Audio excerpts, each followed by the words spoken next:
नमस्कार मित्रों, मैं हूं संजय श्रीवास्तव। आप देख रहे हैं एनजीओ मदद चैनल। आज का जो वीडियो है उस बारे में काफी ज्यादा लोग जानने की कोशिश करते हैं या समझने की कोशिश करते हैं या चीजें वो करते रहते हैं। सीएसआर बजट के बारे में आज मैं बात करने जा रहा हूं कि किस तरीके से आप अपने अगर सीएसआर के प्रपोजल लगा रहे हैं तो उसके बजट को कैसे डिसाइड करें, इस बारे में ये वीडियो है। क्योंकि लोग क्या करते हैं, बहुत बड़े बड़े प्रोजेक्ट को बना लेते हैं, बहुत बड़ा बड़ा बजट बना लेते हैं। तो मेरी कोशिश है कि चीजों को थोड़ा सा जो मैं जानता हूँ उस आधार में बता रहा हूँ कि चीजें कहां तक आप लोगों को डिसाइड करनी चाहिए, कहां तक आपको अपने बजट को सीमित रखना चाहिए ताकि आपके प्रोजेक्ट को कंसीडर हो।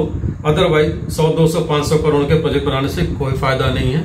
वो क्या बनता है ये आप भी जान सकते हैं। तो मैं पॉइंट वाइज लेके चल रहा हूं टॉपिक कि कैसे चीजों को हम लोग लेके चल सकते हैं और कहां तक हम लोगों को लेके चलना चाहिए। तो जो सबसे पहला जो पॉइंट हमारे पास है वो है कि आपको अपने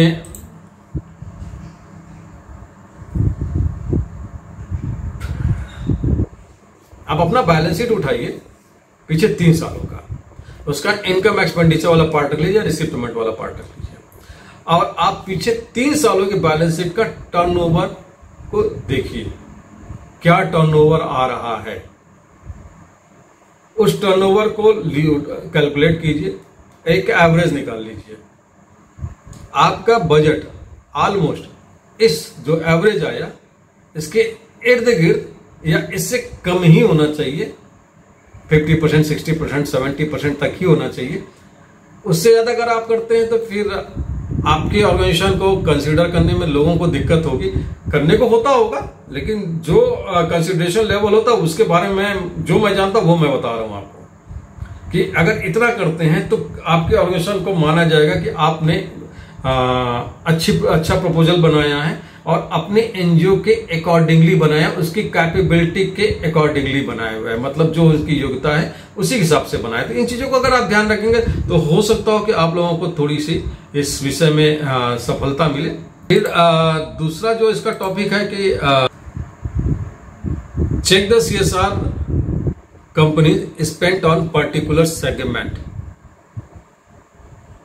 जिस कंपनी में आप लगाने जा रहे हैं उसको किसी भी कंपनी की हिस्ट्री निकालना बहुत आसान होता है, ये कोई बहुत बड़ी बात नहीं होती है। आप ये पता कर सकते हैं, जैसे मान लिया आपने टेक्निकल एजुकेशन में या हेल्थ में प्रोग्राम लगाने जा रहे हैं किसी भी XYZ कंपनी में, तो उस कंपनी में उस XYZ कंपनी की अगर आप डिटेल निकालेंगे तो आपको ये मालूम चल जाएगा कि वो टेक्निकल एजुकेशन के एरिया में उन्होंने लास्ट ईयर्स में कितने अमाउंट स्पेंड किए हैं या कितना उन लोगों ने दिया हुआ है। तो अगर आपके पास इसकी इंफॉर्मेशन आ जाएगी तो आपको पता चल जाना चाहिए कि हमारा लगाया हुआ प्रोजेक्ट कंसीडर होगा कि नहीं। अगर उन्होंने नहीं दिया है या बहुत कम दिया है तो भी आपको थोड़ा सा सोचना चाहिए या अपने फील्ड को बदलना चाहिए, या फिर आप ये देखने की कोशिश कीजिए कि किस फील्ड में उन्होंने ज्यादा दिया हुआ है, फिर उस फील्ड में के बारे में सोचिए। अगर आपकी ऑर्गेनाइजेशन उस फील्ड में काम करती है तो आपको एक चीज और ध्यान रखना होगा कि अपने ऑडिट रिपोर्ट में ये जरूर ध्यान रखिए कि जिस भी फील्ड में आप प्रोजेक्ट लगाने जा रहे हो उस फील्ड में आपके ऑडिट रिपोर्ट में कितने एक्सपेंसेस को शो किया है। जैसे मान लिया हमने कहा ना कि अभी टेक्निकल एजुकेशन की बात की, तो आप ये देखिए कि आपके ऑडिट रिपोर्ट में टेक्निकल एजुकेशन में कितना खर्चे को दिखाया गया है। ये चीज काउंट होती है, ये चीज काउंट होती है। उसी बेस पे आप प्रोजेक्ट प्रपोजल लगाने की कोशिश कीजिए। तो आप जो मैं कह रहा था कि कंपनी किस एरिया में खर्च कर रही है ये बारे में आप पता कर लेंगे। फिर क्या होता है कि फिर आप उसी पर्टिकुलर एरिया में लगाते हैं तो आपके पास चांसेस बढ़ जाते हैं प्रोजेक्ट पाने के लिए। फिर आपके पास एक चीजें और आती है कि साइज ऑफ द प्रोजेक्ट, मतलब प्रोजेक्ट की साइज कितनी पड़ी, मतलब कितने ज्यादा बेनिफिशरीज लाभार्थियों के बेस के लिए आपने ये प्रपोजल तैयार किया या फिर उनके फायदे के लिए प्रपोजल तैयार किया, या आपके प्रोजेक्ट में कितने बेनिफिशरीज लाभान्वित होंगे। जैसे मान लीजिए टेक्निकल एजुकेशन ही चला रहे हैं तो आपको ये देखना होगा कि इसमें 100 लोगों को लेकर चल रहे हैं, 200 लोगों को लेकर चल रहे हैं, 1200 लोगों को लेकर चल रहे हैं, 500 लोगों को लेकर चल रहे हैं। उसके बेस पे ही आपका बजट डिसाइड होता है। तो आपने जो आपका टर्नओवर है उसी के अकॉर्डिंगली आप अपने बेनिफिशरीज, नंबर ऑफ बेनिफिशरीज रखिए या नंबर ऑफ मतलब आप अपने कवरेज एरिया को रखिए, वो आपको ज्यादा सपोर्ट करेगा कंसिडरेशन कराने के लिए। तो वो चीजें होना चाहिए। फिर आ जाता है आपके पास एक पॉइंट और, ड्यूरेशन ऑफ द प्रोजेक्ट। ज्यादा बेनिफिशरीज हैं, कम ड्यूरेशन का रहे, आपका बजट कम रहेगा। बेनिफिशरीज कम रहे लेकिन मान लीजिए ड्यूरेशन साल भर का है, 2 साल का है या 3 साल का है, बजट बढ़ जाएगा। तो आपको दोनों को बैलेंस करना होगा। आपको ये देखना पड़ेगा कि कहां तक क्या ऐसा रखे कि आपके पास बैलेंस्ड बजट बने आपके ऑर्गेनाइजेशन के अकॉर्डिंगली और उनके डिमांड के हिसाब से। दोनों चीजें, अगर मान लिया ऐसा नहीं कि उन्होंने कहा कि नहीं आप अप टू 5 करोड़ तक लगा सकते हो तो आप 5 करोड़ के लिए चले जाइए। आप लगाइए उसी बेस पे जो आपको दिख रहा है, आपका बेस कहां पे आप स्टैंड कर रहे हैं, ये आपको एसेस करना है। And check the NGOs contribution for the project. जैसा मैंने कहा कि आपको अपनी बैलेंस शीट में आपने पीछे में क्या खर्च किया है ये आपको देखना है। प्लस प्रपोजल बनाते वक्त एक चीज को बड़े ध्यान रखिएगा कि जब बजट बनाइए तो उसको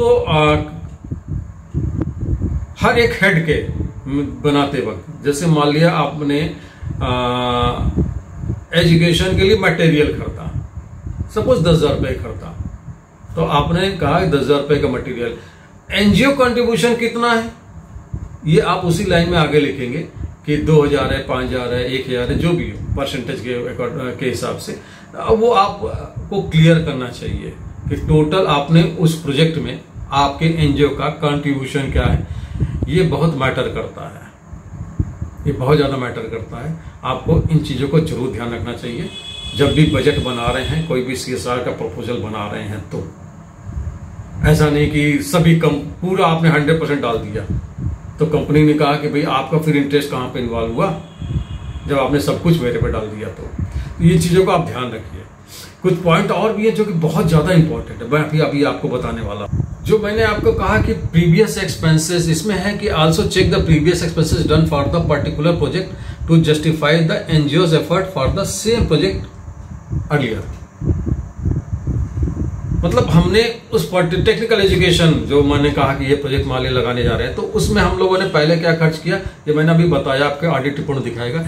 उसको जस्टिफाई करता है कि हाँ हम मेरी ऑर्गेनाइजेशन इस टाइप के प्रोजेक्ट को चला रही है और तभी हम लोग इस प्रोजेक्ट को लगाने जा रहे हैं। वही वो जस्टिफाई करता है कि अगर आपने एक्सपेंसेस दिखाया है हुआ अच्छे से तो वो जस्टिफाई करेगा कि हाँ हम लोगों ने इस प्रोजेक्ट को चला रखा हुआ है और इस प्रोजेक्ट को आगे बढ़ाना चाह रहे हैं, इसलिए हम ये प्रपोजल बना के आपकी कंपनी में लगा रहे हैं। वो जस्टिफाई करता है, अदरवाइज कहीं पे आप जस्टिफाई नहीं कर पाएंगे इस तरीके की चीजों को। तो ये चीज बड़े ध्यान देने वाली बात है। फिर एक चीजें और होती हैं कि जिस बेस पे भी आप अपने बजट को देख सकते हैं कि आपके कास्ट में, मतलब जब कास्टिंग निकल रहे हैं तो क्या वाकई में कुछ पार्ट ऐसा भी है कि कंस्ट्रक्शन से संबंधित है, क्योंकि कंस्ट्रक्शन से संबंधित अगर होगा तो आपका बजट थोड़ा बढ़ जाएगा।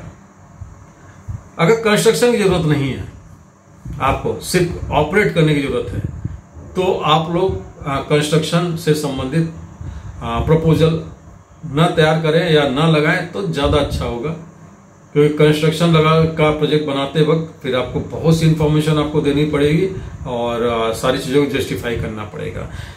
यही सारी चीजें थी जो मैं आपको बताना चाह रहा था। हो सकता हो कि, आशा करता हूँ कुछ चीजें आप लोगों को समझ में आई होगी, और नहीं भी समझ में आई होगी तो आप समझ सकते हैं इन चीजों को वैसे भी रिसर्च करके। आजकल सारी चीजें ओपन है, ऐसा नहीं है कि कोई बताने पे ही कोई जानेगा, या फिर अपने भी अनुभव के आधार पर आप लोग चीजों को समझ सकते हैं।